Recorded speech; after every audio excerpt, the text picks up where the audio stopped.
Hey folks, this is the second video on how to solo over I Remember Clifford. Just as I mentioned in the first video, full disclaimer up front, there is no one way or set number of ways to improvise over a jazz standard or really any type of improvisational music. There are traditional, I wouldn't even call them rules, but guidelines or approaches that you should learn to understand a tune. Again, as I mentioned in the other video, think about transcribing solos, looking at how people approach tunes, doing a harmonic analysis, etc., etc. But keep in mind at the end of the day that there's an infinite number of possibilities for how to approach improvising over a tune. The first video was more of a harmonic approach where we looked at the chords. This is more of a key-based approach where I'm talking about scales and key centers as they appear throughout the form of the song. I only used the first four measures of the first A section in the last video to talk about soloing through a harmonic perspective. That's because all the concepts I utilized for the first four measures can just as easily be applied to the rest of the form. So we're going to go right into this with the key centers. Most of this tune is essentially in one key. You could think about it as two different keys, but it's really one key or one constellation of keys, which is the major scale of E flat major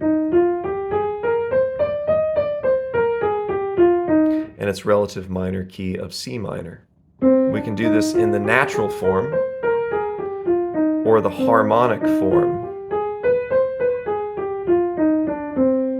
Right? Now, this appears for a really significant portion of the song, but there are other key centers as well. So just to talk about those key centers that pop up, we have the key of G minor. There's lots of different minor modes you can use. I'm going to just focus on two that I personally like to use when soloing over these minor key centers, which are the natural minor and the harmonic minor. Here's G natural minor and G harmonic minor. We also have D minor. Here's the natural form and the harmonic form.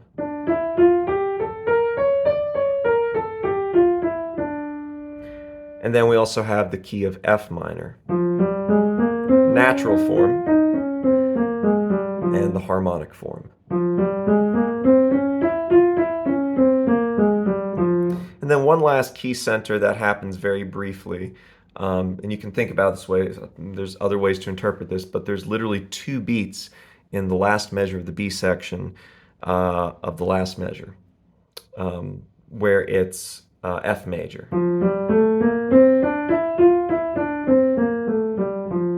So my first piece of advice is if you're not familiar, and I mean really familiar with those scales, pause this video and go ahead and practice and review those scales several times to where you don't have to think about what the notes are and you can play them really comfortably on your instrument. Okay, so now we're going to talk about where these key centers happen. Okay, so the first four measures of all the A sections you can essentially think of as the key of E flat major / C minor. However, there's a key that is, or excuse me, a scale that is specific to jazz that can really add more dimension and depth to these first four measures of every A section beyond just the basic major scale or the basic natural or harmonic minor scale. And this is a scale that goes by different names. The diminished sixth scale and the major bebop scale are two of the most common names. I prefer to use the diminished sixth scale, and we'll get into why that is. Take the E flat major scale, and when you get to that sixth note, think about adding a flat six before it. So in terms of scale degrees, 1, 2, 3, 4, 5, flat six or diminished six, 6, 7, 8, right? One of the greatest proponents of this scale, the late great Barry Harris, a brilliant pianist and jazz educator, really talked about this diminished sixth scale and some different ways of applying it in the context of the bebop language.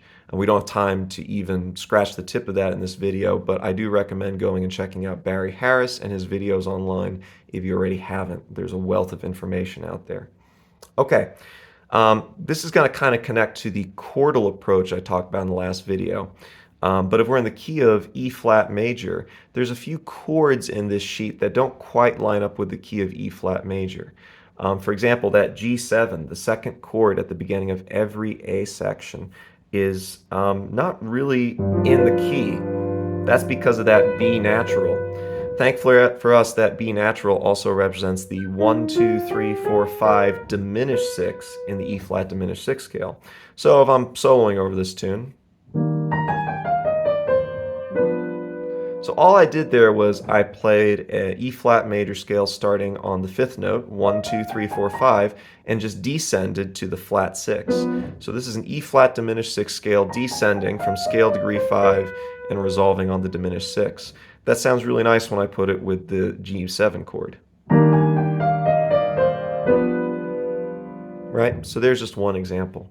One other scale that you might think about using, and I find this is really effective throughout all the E flat sections, but there's one chord it really has a powerful sound, is the E flat major pentatonic scale. Right, so it's a major scale, no 4th, no 7th, but we're going to add in a blues inflection, what I call the first blues inflection of a major scale, the sharp 2, flat 3.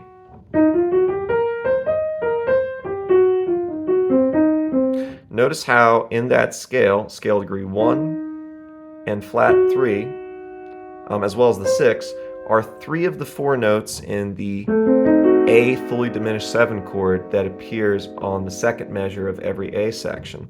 So I'm going to take the first idea I played, and then I'm going to add in a line in the second measure.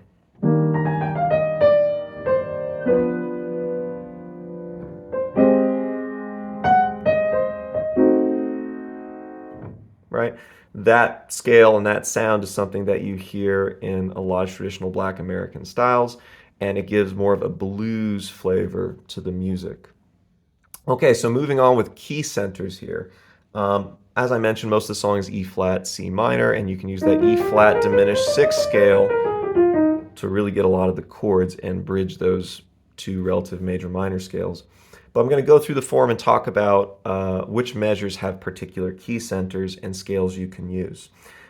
Measure 5 and 6 of the first A section. We have this A minor 7 flat 5, and then a D7 flat 9, resolving to a G minor 7. Guess what? That's a 2, 5, 1 in the key of G minor. So again, you can think of G harmonic minor, G natural minor. Those are two I like to use.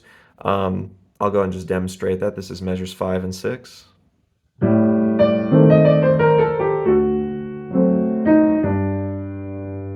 Right?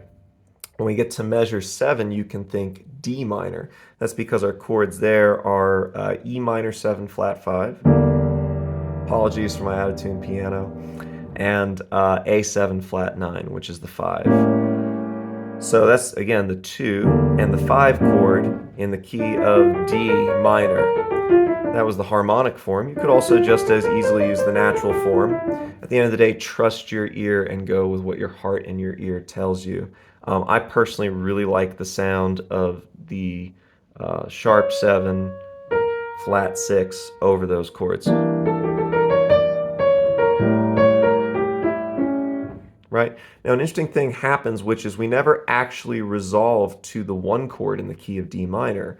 In measure 8, instead we go to an F minor 7 and then a B7. So that's basically a 2-5 in the original home key of E flat. So I can just basically think, okay, E flat major. I'm going to play these two measures in context and say the keys I'm playing as I play them. This is measure 7 and 8 of the last A section. D minor, E flat major,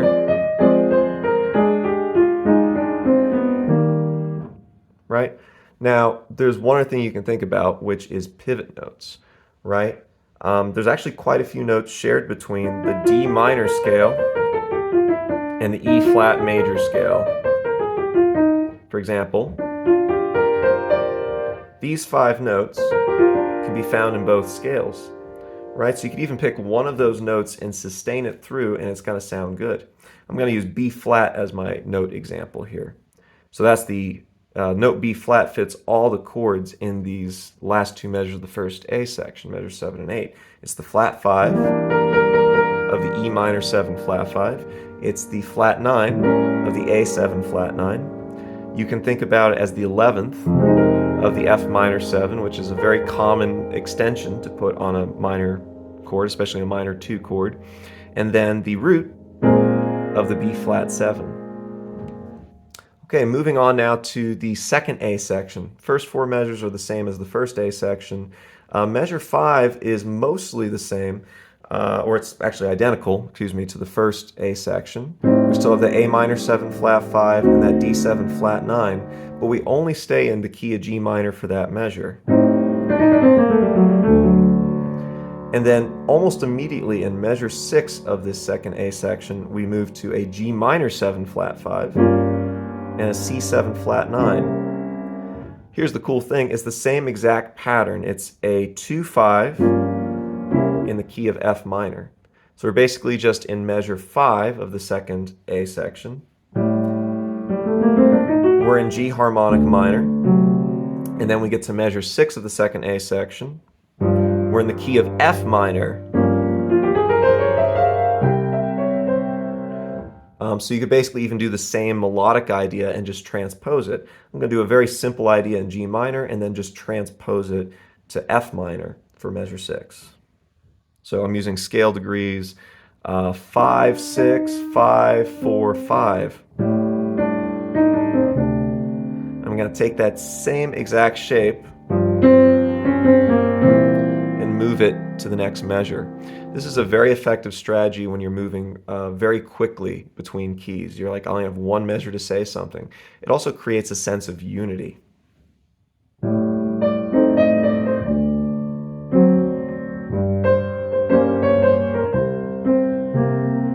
Right? Now, the last two measures of the second A section, we have an F minor, and I think the melody is... Yeah, that's right. So there's another great example of the same melodic idea repeated. The good news is this all fits pretty squarely. F minor 7, B7, B flat 7, excuse me, with that sharp 5 to G minor 7 to A flat major 7. There's so much we could talk about here in terms of chord substitutions and reharmonizations that are effective, but for right now the main thing is just realize that all these chords are essentially in the key of E flat. I'm adding in that blues note, 1, 2, flat 3, walk up to the 3, right? So I could basically think about that E flat blues scale, the major pentatonic with the flat 3, as being really effective in these last two measures. Okay, now we get to the B section. You'll notice that the first two measures of the B section are identical to measures 5 and 6 of the second A section. It's just that A minor 7 flat 5, D7, which is a 2-5 in G minor, moving down a whole step to G minor 7 flat 5 to C7 flat 9. Some charts will have G minor 7 and then G minor 7 flat 5. Because the melody is moving from a D to a D flat, right? But the basic idea is it's that 2-5-1. So measure 1 of the B section, we're thinking the key of G minor. Measure 2, we're thinking the key of F minor. And then the next two measures, measures 3 and 4 of the B section, we're back in E flat. So just to demonstrate that, I'm going to play just some scales up and down and say which key we're in. This is the first four measures of the B section. 1, 2, 3, 4. G minor, F minor, E flat major. Right, that's essentially what's happening there. Sorry about the flub note there. Next up, we've got, I'm thinking this through, yes, measures 5 and 6, we go to the key of C minor. This is the first time we've seen this progression in the song. D minor 7, flat 5 to a G7. So remember that C harmonic minor scale? This would be a great time to use this scale, right?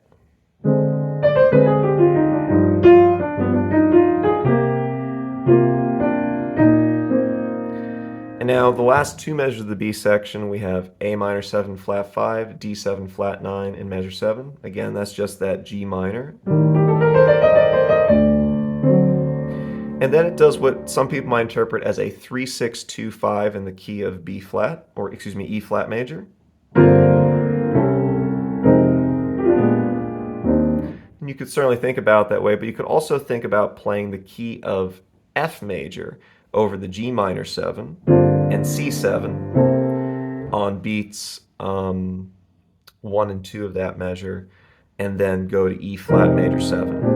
The simpler thing would just be to stay in E flat major 7 for all those chords.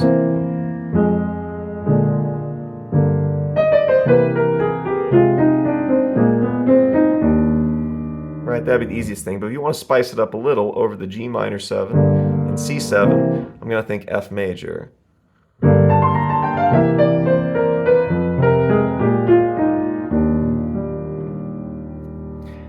So that basically in a nutshell is the chord movement for that. The last A section, everything is essentially the same. The only thing is that we stay in the key of E flat for the last two measures. So the key basically, I'm going to do the last four measures of the last A section. We have G minor, F minor,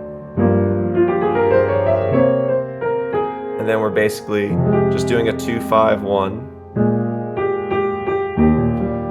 in E flat.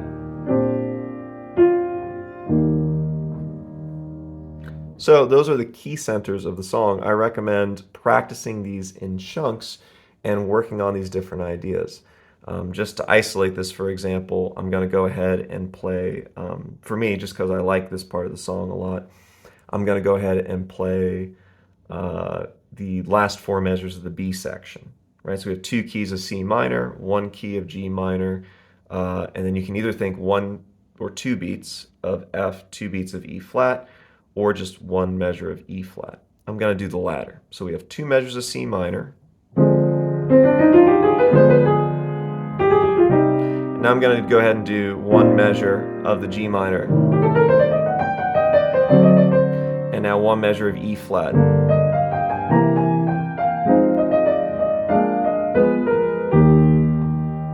So on and so forth. So my advice is to take these small chunks, work through them, and then put together in larger sections. Right, here's the whole B section after I've isolated those last four.